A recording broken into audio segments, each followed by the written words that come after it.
So what does that actually look like working in sport management with AI? What's it look like day to day now? And I think we're kind of seeing how AI is reshaping sport management across like 3 layers. It's simultaneously doing it, I think. Yeah. And I guess the 3 layers is performance, fan engagement, fan experience, and operations. So with performance, I think what we're seeing is because of all the data, there's a lot of augmentation to support people using the data and the AI. So what are some things you're seeing out there that's kind of really working? And the data's fantastic, but I would like to highlight the importance of the individual being able to interpret Yes. and being able to still make the decisions using the data. Yeah. So a good local example would be Swimming Australia, and they've worked with AWS and they've built a number of coaching tools. So the first one's called Lane 4, very appropriate, Yep. which is a web portal that centralises performance data. So coaches can access things like stroke rates, split times, and video analysis. So before, during training, all of these things had to be calculated and interpreted manually. Yeah. So it allows the coach to give athletes feedback as they're actually doing their training. Yeah. So it's really real time. It's really real time. Yeah. So rather than debriefing afterwards and you've just done a 2-hour session, and so whatever you've done in that 2 hours is that 2 hours and that's gone. So this way you can make changes, you can make adjustments, and the athletes are part of that process too. So athletes and coaches working together with AI in terms of feedback and being able to make adjustments and changes. Yeah. And the second app, and I really like this one, is they use it for relays. Okay. And so they simulate team lineups and predict race outcomes based on things like change over time. So when one swimmer finishes and the other one starts, so that's a split time, and also cohesion and team dynamics. Yeah. And the Australian swim teams use this at the Olympics with great success. One of the examples in Tokyo, they won a medal in all of the relay events using this system. Oh, wow. Okay. And again, it's not AI making decisions for the coaches. It's providing data and predictions and simulation so that the coach can make a more informed decision to get the outcomes that we're looking for. So it almost sounds like it's not only right there, but they're tweaking it in real time, which is pretty incredible, right? We weren't able to do that in the past.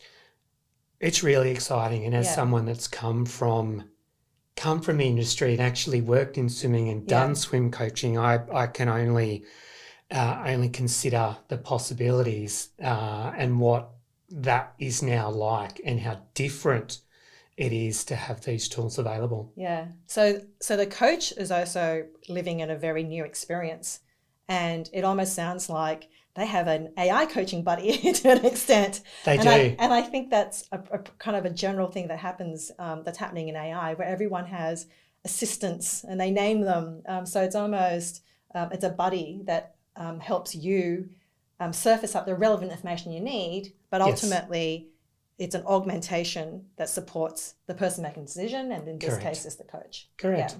Yeah. Okay. So with fan experience, I think the fact that the speed of getting data and actually interpreting it now means that you're no longer having an experience that everyone has. You know, you can actually, it's much more personalized now, I think, and it's getting better. So it's like sort of one to many. It's like it's almost 1-to-1 now. And the significance of that, I think, is that it's going to enhance fan loyalty. Oh, yes. So you're giving them specifically what they want and what interests them, right? Yeah. So every rather angle, than my angle versus your angle. Correct. This is the way I like to consume content, and I like these little short bites, or I prefer the interviews, or I prefer the highlights. Yeah. And all of the big clubs and sports are doing this. So FC Barcelona, personalised content for each fan. Right. Amazon's Champions League Prime Vision layers live data into their broadcast. Yes. Yeah. F1 lets fans choose camera angles. Yes. Cricket Australia has AI insights. Rugby Australia has just announced a partnership of this kind, and really significant for a sport like rugby, which is looking to engage with the more modern fan and to take their business to the next level. They've got major events coming up. Yep. They've got Rugby World Cups. These are really big things going on now, and being able to better connect with your fans and provide that personalised content is a significant difference. Yeah. Okay. And I think the third shift, so the third layer, is really operations, like business operations. I think that, and I think this is a common thread across all AI really, the fact that it's really automating operational and admin work behind the scenes. There's a lot of admin work behind the scenes in sport, I'm sure, as other industries. I think that's really shifting what people are actually doing as well on a day-to-day basis. Sport loves data. Yes. Sport loves doing things and putting things out. So if we're talking about generating content, things like manually clipping, tagging, publishing, resizing, all of these things, even as simple as putting together a series of graphs of your data that you love so much and needing to change labels and move them around and stuff. It's very manual. Really, really manual and really time consuming. This stuff can take hours, but AI will do it for you in seconds. In seconds. Again, things like using machine learning models to predict membership churn. So the AFL is using this. So 1.2 million members, 18 clubs, one of the most successful sports leagues in the world, right here in Australia, are using this stuff. Yeah. I think then what you're doing then on a day-to-day basis is you're moving away from this manual work where you're just executing things to get done, and it's shifting to interpretation, decision-making. I think that's interesting in the fan experience because as a fan, I'm making my own decisions about what's good and what's relevant for me. And it sounds like in operations too, you've got to have that decision-making and understanding and interpretation to know what matters and what to take action because it's all available. Yes. Basically, yeah. Yeah, so we're responding, if you're a fan, we're using AI to help us better respond to what you want and to what drives your engagement. So it's improving your experience as a fan, and obviously that's beneficial for us as an organisation.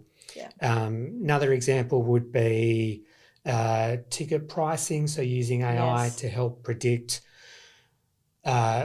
which are going to be the more popular games, and we can adjust our pricing and expectations and all of our planning based on that.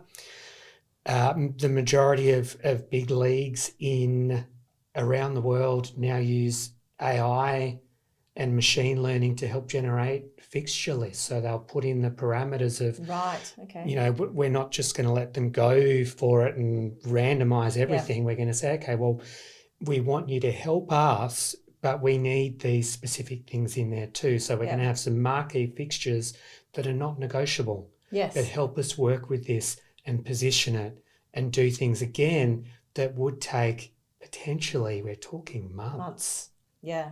It's amazing. The speed and scale is incredible. Yeah. So if we were to close that up, then it's judgment's really important. Yes. Interpretation is really important. Yes. Decision making, because you have so much data, and the speed and scale that you're getting it, and also the fact that it's real time. So I think the next thing we want to talk about is, so what's that? You're moving into sport management as a graduate. What's a real advantage for graduates when they enter the space? Sounds good. Great. Thanks. Thank you.